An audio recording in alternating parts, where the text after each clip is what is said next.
Hi friends, എൻ്റെ പുതിയ വീഡിയോയിലേക്ക് എല്ലാവർക്കും സ്വാഗതം. കുറച്ച് നാളായിട്ട് നമ്മൾ വീഡിയോ ഒന്നും ചെയ്യാറില്ല, ഇത്തിരി തിരക്കായിപ്പോയി. അപ്പോൾ ഇപ്പോൾ നമ്മൾ തിരുവല്ലയിലാണ്. നമ്മുടെ പാർട്ടീഷൻ വർക്ക്, പിന്നെ വാർഡ്രോബ്സ് ഉണ്ട്, TV യൂണിറ്റ് ഉണ്ട്, കിച്ചൺ ഉണ്ട്. അപ്പോൾ ഇത് ഹൗസ് വാമിങ് കഴിഞ്ഞിട്ട് 2-3 വർഷമായി വീണ്ടേ. ഇതുപോലെ ഇൻറ്റീരിയർ വർക്കൊന്നും ചെയ്തിട്ടില്ലായിരുന്നു. അപ്പോൾ നമ്മൾ വിളിച്ച് പറയും, നമ്മൾ ഇവിടെ വന്നിട്ട് ഇൻറ്റീരിയർ വർക്ക് കംപ്ലീറ്റ് ചെയ്തിട്ടുണ്ട്. ഫസ്റ്റ് വരുന്നത് പാർട്ടീഷനാണ്. പാർട്ടീഷനിൽ 2-3 ഓപ്പൺ ബോക്സുകളൊക്കെ കൊടുത്ത് ഉള്ള ഡിസൈനാണ്. ഇവിടെ എന്താ പറയുക, ഡിസൈനായിട്ടുള്ള പോട്ടൊക്കെ വെച്ചിട്ടുണ്ട്. നല്ല എല്ലാ തട്ടിലും നമ്മൾ ലൈറ്റ്സും അതുപോലുള്ള സാധനങ്ങളൊക്കെ ഉൾക്കൊള്ളിച്ചാണ് ഇവിടെ ചെയ്തിരിക്കുന്നത്. ഇവിടെ നിന്ന് ഇങ്ങോട്ട് കയറിയാൽ തന്നെ ഇവിടെ ഒരു വാഷ് ബേസിൻ കൗണ്ടർ വരുന്നുണ്ട്. പിന്നെ അവിടുന്ന് ഇങ്ങോട്ട് വരുമ്പോൾ നമ്മുടെ TV യൂണിറ്റ് ആണ്. TV യൂണിറ്റ് ഇപ്രാവശ്യം നമ്മൾ ചെറിയ ഇവർക്ക് ബുക്ക് ഷെൽഫും കൂടി ഇൻക്ലൂഡ് ചെയ്യണമെന്ന് പറഞ്ഞായിരുന്നു TV യൂണിറ്റിൽ.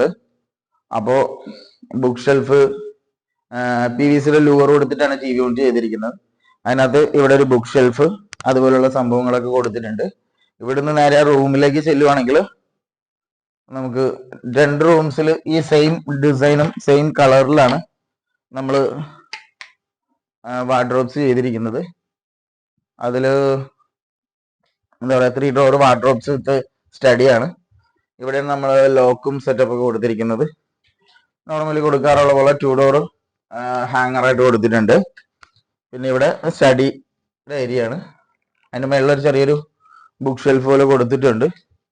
ഇത് സെയിം ഡിസൈനിൽ 2 റൂമിലും സെയിം ഡിസൈൻ തന്നെയാണ് വരുന്നത്. ചെറിയ അങ്ങോട്ടും ഇങ്ങോട്ടും ചെറിയ ചേഞ്ചസ് ഒന്നെന്ന് മാത്രമേ ഉള്ളൂ. ഇതാണ് കിച്ചൺ. കിച്ചണിലേക്ക് വരുമ്പോഴത്തേക്ക് സ്റ്റൗ ഇപ്പോൾ നിലവിൽ ചിമ്മിനിയും ഹോബും ഫിക്സ് ചെയ്തിട്ടില്ല, അതിനെ കട്ട് ചെയ്തൊക്കെ ഇട്ടിരിക്കുകയാണ്. നമ്മൾ നോർമലി കൊടുക്കാറുള്ള പോലെ ഇവിടെ ഒരു വലിയൊരു ഓയിൽ പ്ലോട്ടാണ് കൊടുത്തിരിക്കുന്നത്. പിന്നെ കട്ട്ലറി ട്രേ സോഫ്റ്റ് ക്ലോസ് ആണ്. ഇവിടെ എത്ര വലിച്ചെടുത്താലും സോഫ്റ്റ് ആയിട്ട് ക്ലോസ് ചെയ്യുന്ന ടൈപ്പ്. പിന്നെ അവിടെ നിന്ന് ഇങ്ങോട്ട് വരുമ്പോഴത്തേക്ക് സിങ്കിൻ്റെ അവിടെ നമ്മൾ പ്ലെയിൻ ബാസ്ക്കറ്റ്, പ്ലേറ്റ് ബാസ്ക്കറ്റ്. പിന്നെ ഇതിന്റെ ഒരു ഡിസൈൻ എന്നുള്ള രീതിയിൽ ഇവിടെ നമ്മളൊരു ഓപ്പൺ ബോക്സ് കൊടുത്തിട്ടുണ്ട്. അപ്പോൾ ഇവിടെ ഒരു കോൺക്രീറ്റിന്റെ സ്ലാബ് ഉണ്ടായിരുന്നു. ആ സ്ലാബ് കാണാതെ ഉള്ള രീതിയിലാണ് നമ്മൾ ഇവിടെ ചെയ്തിരിക്കുന്നത്. ഇവിടെ മൈക്രോവേവ് ആണ് വരുന്നത്. അതുപോലെ തന്നെ ഇവിടെ നിന്ന് ഇങ്ങോട്ട് വരുമ്പോഴത്തേക്ക് ഇവിടെ ഒരു GTBT, ആ GTBTയുടെ അടിയിൽ നമ്മൾ ഒരു ഡ്രിപ്പ് ട്രേ കൊടുത്തിട്ടുണ്ട്. പിന്നെ ഇവിടെ ഒരു ഓപ്പൺ ബോക്സ്.